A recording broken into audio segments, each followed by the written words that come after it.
welcome back. So today we're going to continue on with Curt's bug here. On the last couple episodes you saw the process we went through to get the heater channels replaced and kind of get the body structure shored up. Today we're going to go ahead and get some chassis work done. You can see I've already got the car pushed off to the side. I've got it as far over in the garage as I can. And really it's just time to jack it up, pull the chassis out. Once I've got it out here off to the side, we'll take a look and see what needs to be done. Well, here it is. So we got the chassis out, and now we really can just get started on it. And I do need to work on the bottom because I did find some rust up in the front that we want to fix up. So I really want to flip the pan over to work on it. So to do that, what we're going to do here is I'm going to go ahead and pull the transmission off. I'm going to remove the front beam and just get rid of all that heavy stuff.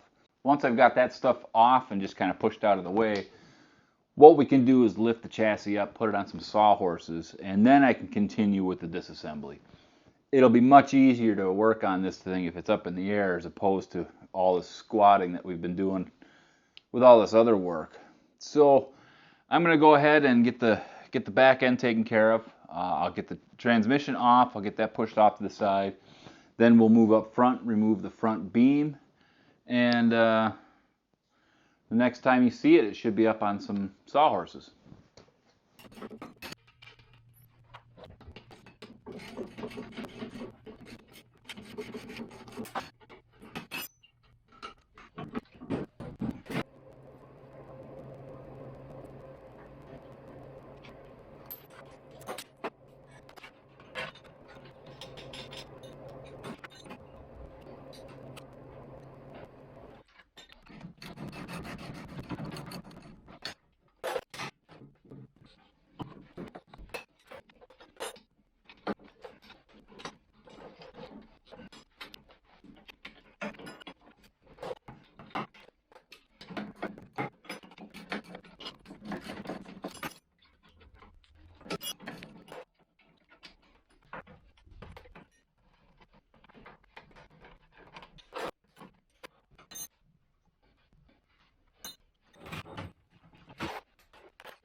All right, so here we are. Chassis is up on some stands, and it's just going to be a lot easier to work like this. And what I'm going to do now is I'm just going to continue with the disassembly. So anything that's bolted on is going to get removed.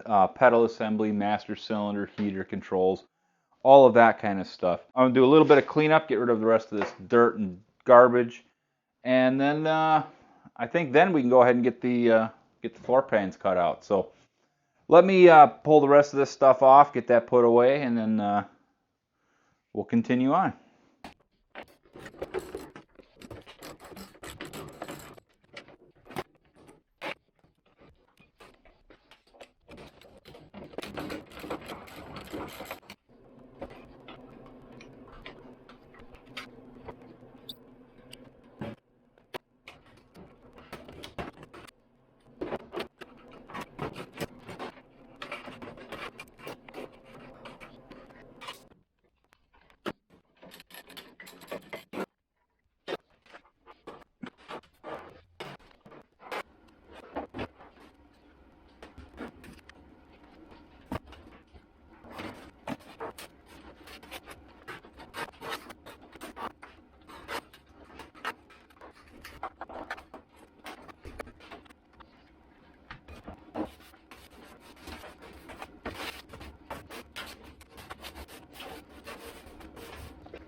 All right, here we go. Everything that can be unbolted and removed has been removed. The only thing left in the tunnel here is the shift rod, and I'm just going to worry about that later. Now it's really time to go ahead and just get the floor pans cut out. I'm going to go ahead and take them both out right now because I don't need one for a reference point anymore. Once we get it put back under the car, I can use all of the other mounting points as my reference. Now there are a few things I'm going to try to save here. Let's take a look at those up close. So one of the things we're going to try to save here is this seat belt mounting point. It's a big plate that's been welded to the bottom of the pan, and we are going to be putting seat belts back in this car. And the new pans that I bought, I don't believe have this tab. So I'm going to go ahead and pull this out. We're just going to cut all the way out here. We'll worry about cleaning things up later. In the back of the car here, I want to try to save this original mounting rail. It looks like it's in really, really good shape. I don't see any rust that's eaten through. And that's true on both sides. And if I can save this, being that it's the original shape and it's original metal, I'm going to do my best to do so. Something else I'm going to be cutting out here is going to be this cable guide tube for the heater controls. I don't know if I'm going to end up reusing this. It looks like it's pretty rusty right around here. The one on the passenger side was completely rotten, and there was only one small chunk left. At least I'm going to cut this out and set it aside and use it just as a reference, should I need a reference when I fashion up a new one. Well, all right, here's what's going on. So I'm going to use the Sawzall, and I'm going to cut up close to the flange where everything's been spot welded. And then once the bulk of the pan is removed, we'll then switch to an air hammer and use that to peel up the rest of the pan here. We do have the small cutoff wheel available in case we need that for anything, but really it's just a matter of getting going here. So I'm just going to go ahead and get things set up here. I'll get plugged in and we'll start cutting.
There we are.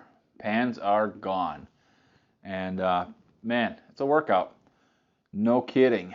I do have a lot of cleanup to do yet, but it's getting pretty late in the day, so I'm just going to cut it off for right now. Clean up this mess, and then I'm going to come back tomorrow, and we'll get the rest of this sound deadening removed. We'll get the seam ground and get rid of all the remaining spot welds, and just kind of get it cleaned up in general, and then we'll really just figure out what the next steps are going to be. And it's the next day. Last night before I went inside, I just kind of cleaned up the floor, got rid of all the crap that was around just to make it a little easier to work on this, and now it's time to continue on with our cleanup here. So what we're going to do now is just get rid of the tar board that's stuck to the tunnel here, get that all cleaned off. I'm going to go around and grind all the spot welds that remain from where the pans were attached, just to give us a good starting surface there for the new pans.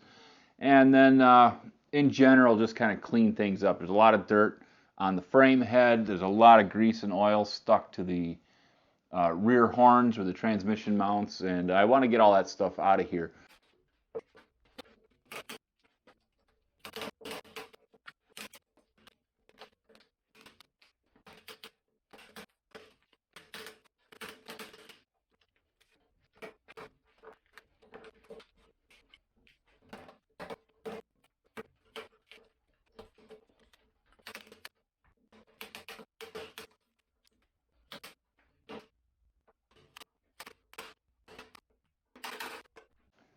All right, well, this tar board is really stuck on here. They did a pretty good job installing it back at the factory, and then you go and you put 50 plus years of age on it, and it's stuck pretty good to the metal. I thought, or I guess foolishly hoped, that it would just chip off and I'd have a pretty quick go at this, but of course that's not the case. So what we're going to do here is I found that if I just take a heat gun and warm it up, it starts to peel away. And then we'll come back and get all the little areas where it's still attached, and we'll just keep plugging here until we get it done.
All right, so now that we've got the bulk of this stuff gone, I went and did some dry scraping, and I do want to remove the rest of this residue because you can't sand on this stuff.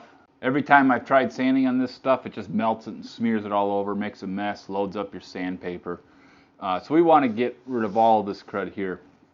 And so what I'm going to do is I've got this stuff here that I got from Eastwood. I bought this for my Dodge way back in the 90s. And I've just been holding on to the extra cans now for, turns out it's 21 years this month. So I hope it still works. If my memory is correct, 21 years ago when I was using this stuff, it worked really well. So we'll give it a shot here. You know, if I remember correctly, you just spray it on, leave it sit for a minute or so, and then scrub it off. So anyway, enough of that. Let me get to it.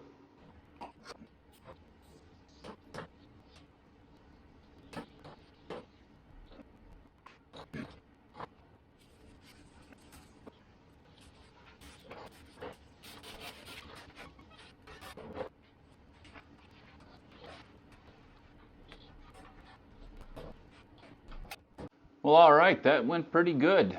I'm really happy with what we've got here. There's still a bunch of residue on the surface because it kind of dissolves it and it kind of got spread around. I did take a clean rag and wipe things down, but I can still feel there's a little bit of stuff on there.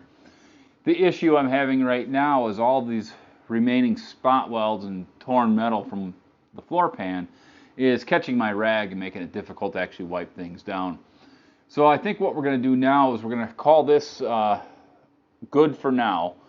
And I'm going to go through and I'm going to start grinding all these spot welds out.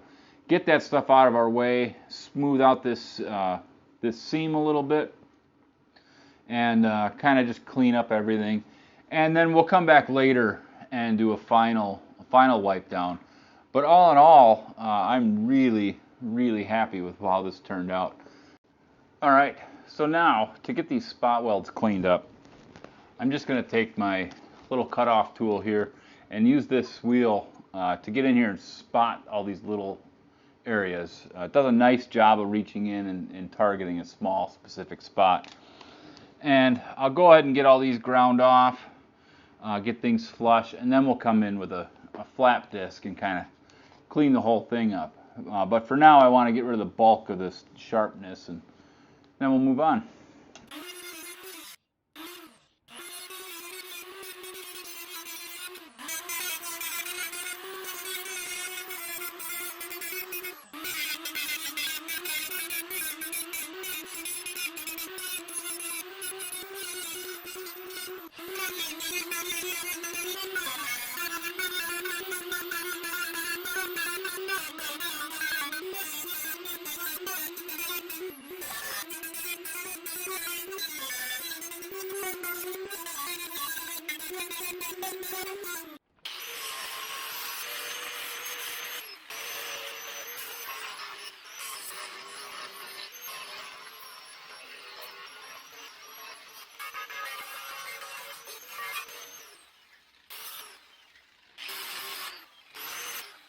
All right, there it is.